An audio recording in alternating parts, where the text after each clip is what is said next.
आरव भीड़ में रहता था, लेकिन भीतर से हमेशा अकेला। उसके फोन में सैकड़ों कॉन्टैक्ट थे, सोशल मीडिया पर दोस्त, रिश्तेदार, सहकर्मी सब मौजूद थे। पर जब दिल भारी होता, जब शब्दों को सहारे की जरूरत होती, तब कोई भी सच में सुनने वाला नहीं मिलता। सब बात करते थे, मगर दिल से नहीं। कोई अपनी परेशानी सुनाता, कोई अपनी उपलब्धियां गिनाता, कोई सलाह देता, बिना समझे, बिना महसूस किए। आरव पहले हर किसी से उम्मीद रखता था। उसे लगता था कि लोग समझेंगे, उसके दर्द को महसूस करेंगे। लेकिन हर बार वही होता, उसकी बात आधी में काट दी जाती, विषय बदल दिया जाता, या फिर उसे कमजोर समझ लिया जाता। धीरे धीरे उसे एहसास हुआ कि हर बातचीत साथ नहीं देती, कुछ बातचीत और ज्यादा अकेला कर देती है। एक दिन दफ्तर से लौटते वक्त तेज बारिश शुरू हो गई। बस स्टॉप पर खड़ा आरव भीग रहा था। आसपास लोग थे, पर कोई किसी से बात नहीं कर रहा था। सब अपने अपने फोन में खोए हुए। उसी पल उसे लगा अकेलापन हमेशा लोगों के न होने से नहीं आता, कई बार लोगों के होते हुए भी आ जाता है। उस रात आरव ने खुद से पहली बार ईमानदारी से बात की। उसने पूछा, क्या हर किसी से दिल की बात कहना जरूरी है? जवाब चुप्पी में मिला, नहीं। अगले दिनों में आरव बदलने लगा। उसने बेवजह की बातें कम कर दी।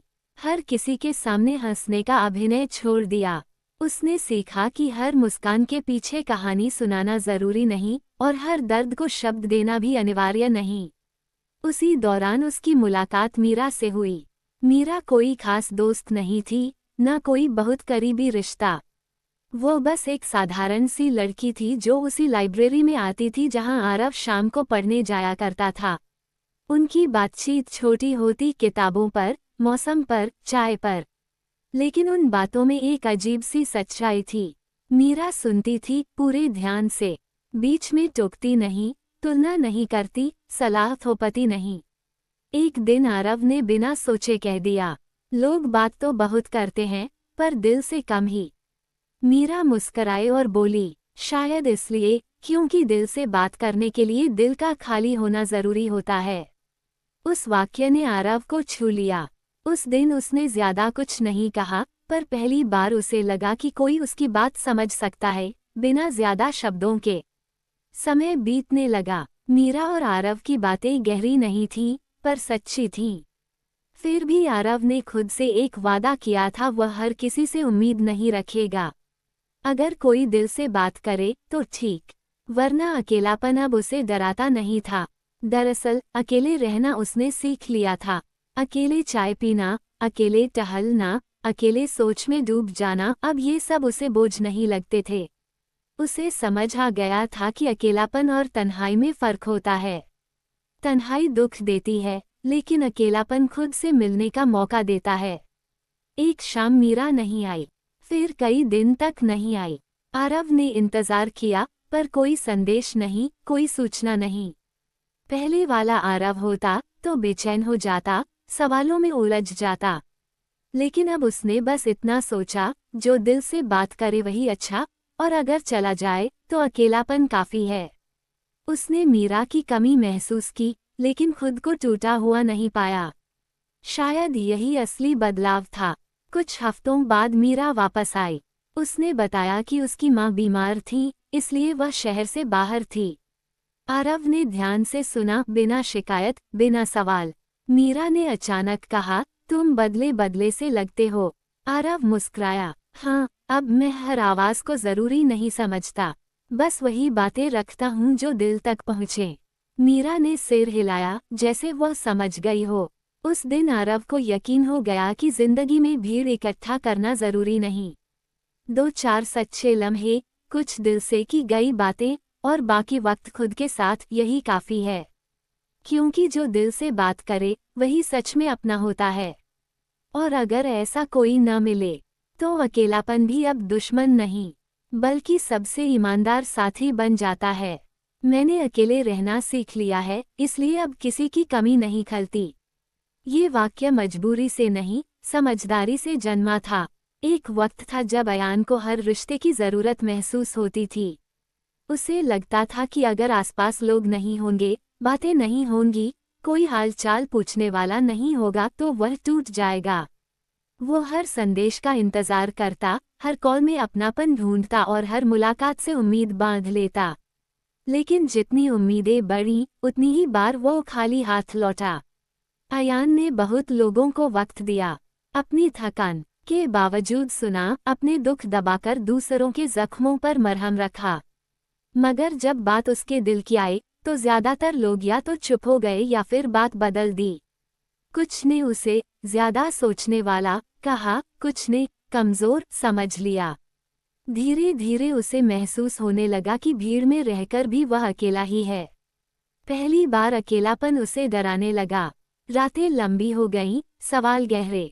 वो खुद से पूछता, क्या मुझमें ही कोई कमी है? क्या मैं किसी के लायक नहीं हूँ? इन्हीं सवालों के बीच एक दिन उसने खुद से दूरी बनानी बंद की। उसने तय किया कि वह भागेगा नहीं। अगर अकेलापन सामने खड़ा है तो वह उससे नजर मिलाएगा। शुरुआत आसान नहीं थी। जब उसने लोगों को कम कॉल करना शुरू किया तो फोन ज्यादा खामोश रहने लगा। त्योहारों पर संदेश कम आए, जन्मदिन पर भीड़ नहीं जुटी। पहले ये सब उसे चुभता था, पर उसी चुप्पी में उसने खुद की आवाज सुनी जो सालों से दब गई थी। अयान ने अकेले रहना सीखा। सुबह की चाय अपने साथ पीना, शाम को बिना वजह टहलना, रात को अपने ही ख्यालों से बातें करना। उसे एहसास हुआ कि वह खुद को कभी जान ही नहीं पाया था। हमेशा किसी न किसी के हिसाब से जीता रहा, कभी दोस्त, कभी परिवार, कभी समाज। अब पहली बार वह अपने मन की गति समझने लगा। एक दिन उसने अपनी डायरी में लिखा, अकेलापन खालीपन नहीं है, ये खुद के लिए जगह बनाना है। धीरे धीरे उसे दूसरों की कमी कम महसूस होने लगी, क्योंकि अब वह हर कमी को किसी इंसान से भरने की कोशिश नहीं करता था। उसे समझ आ गया था कि हर रिश्ता बोझ नहीं उठाने के लिए नहीं बना होता और हर इंसान ठहरने के लिए नहीं आता। इसी बीच उसकी जिंदगी में कई लोग आए, कुछ देर के लिए, कुछ बातों के लिए। लेकिन अब अयान वैसा नहीं था जो हर किसी से जुड़ जाए। वह देखता था, क्या सामने वाला सच में समझना चाहता है? क्या उसकी बातें सिर्फ सुनी नहीं, महसूस भी की जाएंगी? अगर जवाब नहीं होता तो वह मुस्कुराकर दूरी बना लेता। अब उसे डर नहीं लगता था कि कोई चला जाएगा, क्योंकि उसने खुद के साथ रहना सीख लिया था। एक शाम पार्क में बैठा अयान बच्चों को खेलते देख रहा था।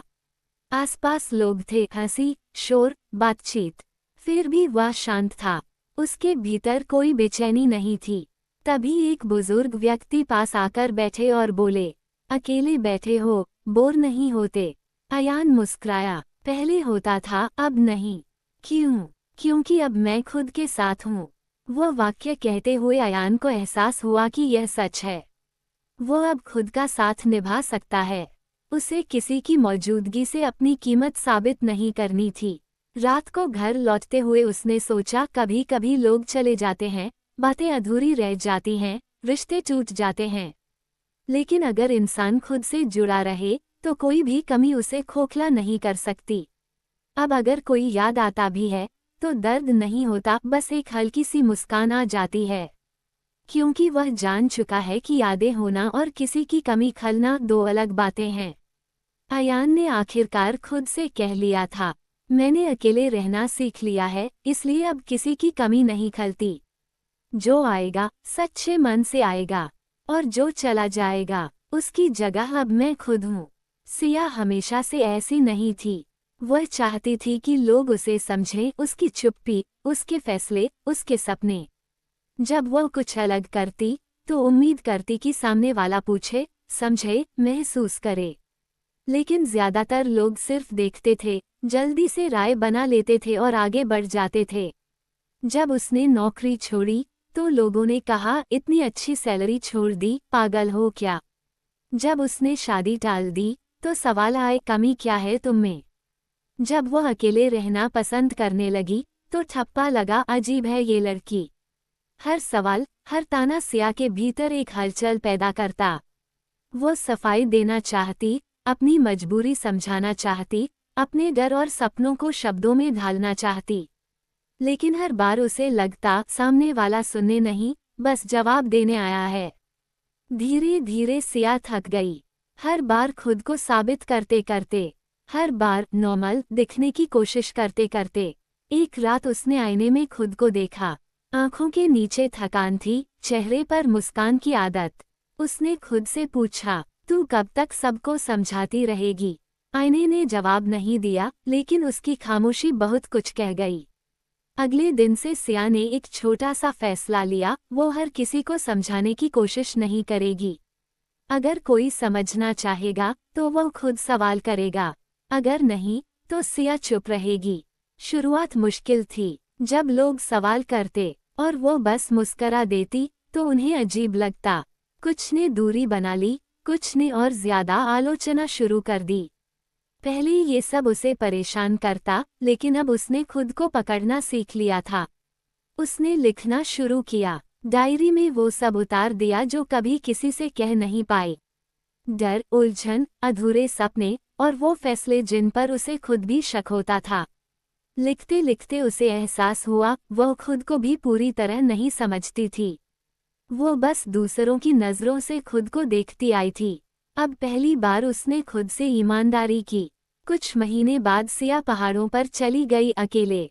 ना कोई प्लान, ना कोई कंपनी, सिर्फ वह और उसकी सोच। वहाँ सुबहें खामोश थीं और रातें साफ। उस सन्नाटे में उसने खुद की आवाज़ सुनी।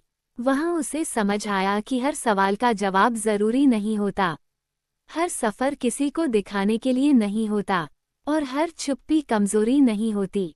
एक शाम वह पहाड़ के किनारे बैठी सूरज को डूबते देख रही थी। उसके पास एक औरत आकर बैठी और बोली, अकेली हो? सिया मुस्कराई, नहीं, बस खुद के साथ हूँ। औरत ने कुछ नहीं पूछा, बस वहीं बैठी रही। उस पल सिया को लगा शायद समझ ऐसे ही होती है, बिना शब्दों के। शहर लौटने के बाद सिया पहले जैसी नहीं रही। अब वो चुनकर बोलती थी, हर बहस में नहीं पड़ती, हर गलतफहमी साफ करने नहीं दौड़ती। उसने जान लिया था कि कुछ लोग कभी नहीं समझेंगे और यह ठीक है। एक दिन उसकी माँ ने कहा, लोग क्या कहेंगे ये तो सोचो। सिया ने पहली बार शांति से जवाब दिया, लोग तो कुछ ना कुछ कहेंगे ही, पर मुझे पता है मैं क्यों कर रही हूँ। उस जवाब में न गुस्सा था, न जिद, बस भरोसा था खुद पर। धीरे धीरे सिया की दुनिया छोटी लेकिन सच्ची हो गई। कुछ लोग जो उसे समझते थे बिना सवाल किए, और बाकी जिनसे उसे अब कुछ साबित नहीं करना था। उसे अब फर्क नहीं पड़ता था कि कोई उसकी चुप्पी को क्या नाम देता है, क्योंकि वह जानती थी उस चुप्पी के पीछे कितनी लड़ाइयाँ हैं। एक रात उसने अपनी डायरी में लिखा, हर किसी की समझ मेरे हाथ में नहीं है, लेकिन खुद को समझना मेरी जिम्मेदारी है। उसी दिन उसे सुकून मिला, वो सुकून जो तब आता है जब इंसान खुद से भागना बंद कर देता है। अब अगर कोई उसे गलत समझ भी ले तो उसे चोट नहीं लगती, क्योंकि उसने खुद को पहचान लिया था। उसे पता था वह क्या है, क्या नहीं है, और क्या बनना चाहती है। और यही काफी था, क्योंकि सच यही है, हर कोई समझे जरूरी नहीं, खुद को समझ लेना काफी है। बेवजह की बातें नहीं चाहिए, सच्ची खामोशी पसंद है। ये पंक्ति रवि ने तब समझी जब उसने शोर से ज्यादा चुप्पी को सुनना सीख लिया। रवि को पहले बातें बहुत पसंद थीं। देर रात तक फोन पर चलने वाली बेकार की हंसी, बिना मतलब की गपशप, लोगों की भीड़ और उसमें खुद को जिंदा साबित करने की कोशिश। उसे लगता था कि अगर वह बोलता रहेगा, हंसता रहेगा, हर बातचीत का हिस्सा बना रहेगा तो अकेला नहीं पड़ेगा। लेकिन जितना ज्यादा वह बोलता गया, उतना ही भीतर कुछ खाली होता गया। हर बातचीत के बाद उसे एक अजीब सी थकान महसूस होती, जैसे उसने बहुत कुछ कहा हो, लेकिन कुछ भी अपना न कहा हो। लोग सुनते थे, जवाब देते थे, लेकिन समझते नहीं थे। और रवि भी समझने की कोशिश छोड़ चुका था, वह बस बोल रहा था ताकि खामोशी न आ जाए। एक दिन अचानक उसका फोन टूट गया। कोई बड़ी बात नहीं थी, बस स्क्रीन चली गई थी, लेकिन उसी टूटे फोन ने उसकी आदतें तोड़ दी। अब ना कॉल, ना मैसेज, ना नोटिफिकेशन। शुरुआत में रवि बेचैन हो गया। उसे लग रहा था जैसे दुनिया उससे कट गई हो। पहली रात बहुत भारी थी। कमरे में अजीब सा सन्नाटा था। घड़ी की टिक टिक, पंखे की आवाज, बाहर से आती गाड़ियों की हल्की गूंज, सब कुछ साफ सुनाई दे रहा था। पहले वह इन आवाज़ों को दबाने के लिए बातें करता था, अब वे आवाज़ें उसके साथ बैठी थीं। अगले दिन रवि पाक गया। वह बेंच पर बैठा, आसपास लोग बातें कर रहे थे, कोई शिकायत, कोई हंसी, कोई दिखावा। वह बस देखता रहा। पहली बार उसे महसूस हुआ कि ज्यादातर बातें आदत में की जाती हैं, जरूरत में नहीं। धीरे धीरे उसने चुप रहना सीख लिया। बातों के बीच बोलना नहीं, हर सवाल का जवाब देना नहीं, हर खामोशी को भरना नहीं।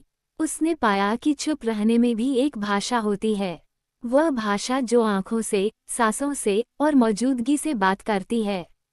जब वह चुप रहता तो सामने वाले का असली चेहरा दिखने लगता, कौन सिर्फ बोलना चाहता है और कौन सच में जुड़ना चाहता है। कुछ लोग रवि से दूर हो गए, उन्हें उसकी खामोशी अजीब लगी। उन्होंने कहा, आजकल बहुत बदल गया है तू, इतना चुप क्यों रहता है, कुछ बोल भी लिया कर। पहले ये बातें उसे परेशान कर देती, अब नहीं। उसने समझ लिया था कि हर कोई शोर का आदी होता है, सुकून का नहीं। एक शाम वह अपने पुराने दोस्त के साथ बैठा था। दोस्त लगातार बोल रहा था, ऑफिस, पैसे, लोग, शिकायतें। रवि बस सुन रहा था। थोड़ी देर बाद दोस्त चुप हुआ और बोला, तू कुछ कह क्यों नहीं रहा? रवि ने हल्के से कहा, क्योंकि जो कहना था वो मैं महसूस कर रहा हूँ। दोस्त समझ नहीं पाया, लेकिन रवि को पहली बार अच्छा लगा कि उसने बेवजह कुछ नहीं कहा। अब वह अकेले चाय पीता, बिना किसी वीडियो या गाने के। खिड़की से बाहर देखता रहता। उसे एहसास हुआ कि असली सुकून वहाँ है जहाँ कुछ साबित नहीं करना पड़ता, जहाँ शब्दों की ज़रूरत नहीं होती। उसने लिखना भी कम कर दिया, क्योंकि हर भावना को शब्द नहीं चाहिए होते। कुछ भाव बस भीतर रहना चाहते हैं, शांत, बिना नाम के। एक दिन उसकी माँ ने पूछा, सब ठीक है न? पहले जैसे बात नहीं करता। रवि मुस्कुराया, सब ठीक है माँ, शायद पहले से भी ज्यादा। माँ ने कुछ नहीं कहा, बस उसके सिर पर हाथ रख दिया। उस एक स्पर्श में इतनी सच्चाई थी जितनी 1000 बातों में नहीं। रवि अब समझ चुका था, बेवजह की बातें अक्सर मन को थका देती हैं, और सच्ची खामोशी मन को जोड़ देती है। अब अगर कोई उसके पास बैठकर चुप रह सके तो वही उसे अपना लगता। अगर कोई बिना बोले समझ सके तो वही काफी होता। कभी कभी वह सोचता, काश उसने ये पहले समझ लिया होता। लेकिन फिर खुद से कहता, हर समझ का एक वक्त होता है। अब वो कम बोलता है, लेकिन जो बोलता है दिल से बोलता है।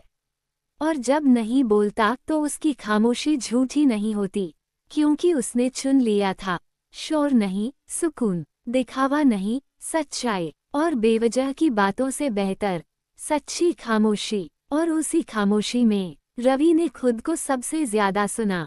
पहला झटका तब लगा जब उसका सबसे करीबी दोस्त शहर छोड़कर चला गया। वादे हुए कॉल करेंगे, मिलेंगे, जुड़े रहेंगे। कुछ महीने बात हुई, फिर धीरे धीरे बातचीत औपचारिक हो गई। अभय समझ नहीं पाया कि दूरी सिर्फ किलोमीटर की नहीं होती। फिर नौकरी शुरू हुई, नया शहर, नया कमरा, नई सड़कें। दिन भर दफ्तर का शोर और रात को कमरे की खामोशी। शुरुआत में वह हर शाम किसी न किसी को कॉल करता, माँ, दोस्त, पुराने सहकर्मी, बस ताकि आवाज़ बनी रहे।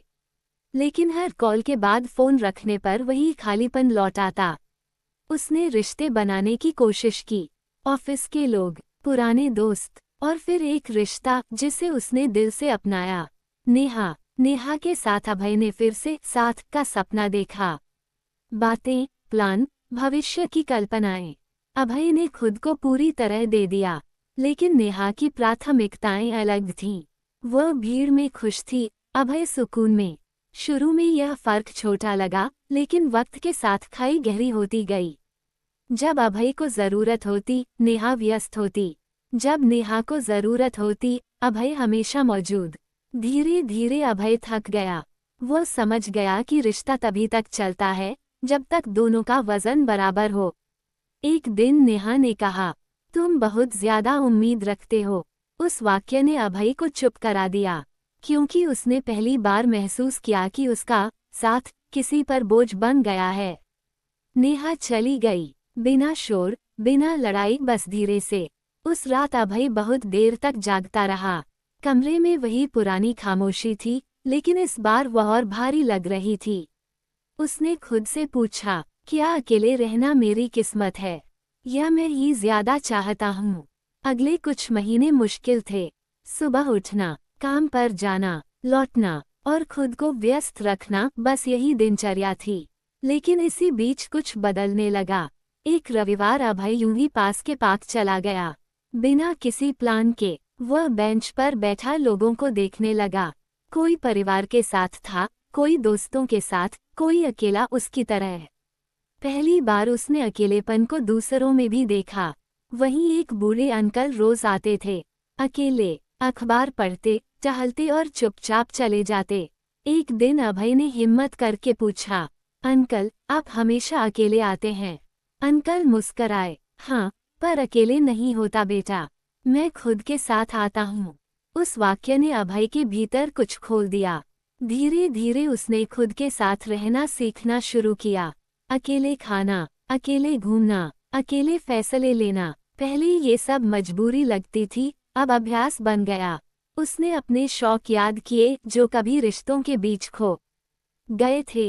लिखना, सुबह जल्दी उठकर टहलना और पहाड़ों की तस्वीरें खींचना।